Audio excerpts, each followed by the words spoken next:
problématique.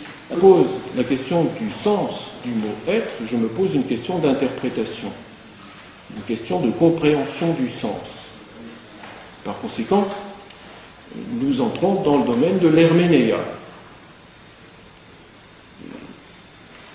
Toute question de sens est ainsi inscrite dans une situation de l'existence humaine, qui est une situation qui a une apparente circularité, la fameuse circularité herméneutique.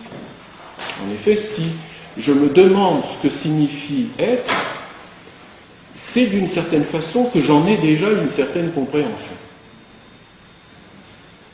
Nous avons ici l'assomption par Heidegger d'une méthode qui est celle du fil conducteur, ce qu'on appelle une problématique du Leitfaden, du fil conducteur.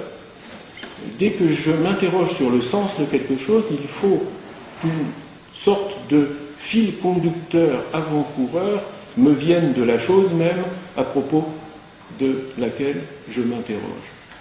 Et donc il doit y avoir, dit Heidegger, une conduction avant-courrière qui provienne de la chose même à propos de laquelle je m'interroge quant à son sens. Et par conséquent, nous voilà en situation. L'être humain est cet être qui a par-devers lui toujours déjà, fût-ce très implicitement, une certaine entente de l'être. Une certaine entente ambiante de l'être est un fait.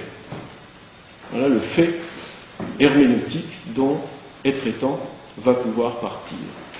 Il y a un être, un étant, dont le mode d'être est impliqué dans la question de l'être et est impliqué dans ses moindres faits et gestes, dans sa quotidienneté même, dans la banalité la plus quotidienne de l'existence.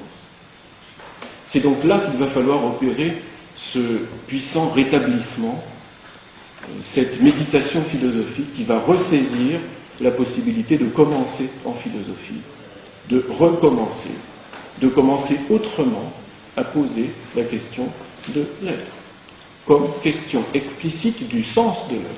Il ne s'agit plus d'une question académique, objet d'études académiques, il s'agit d'une question qui s'enracine dans la situation de tout être humain, dans son être au monde, dans son rapport avec lui-même. L'être humain est constitué, en quelque sorte, par cette interrogation quant au sens de l'être et au sens de son propre être.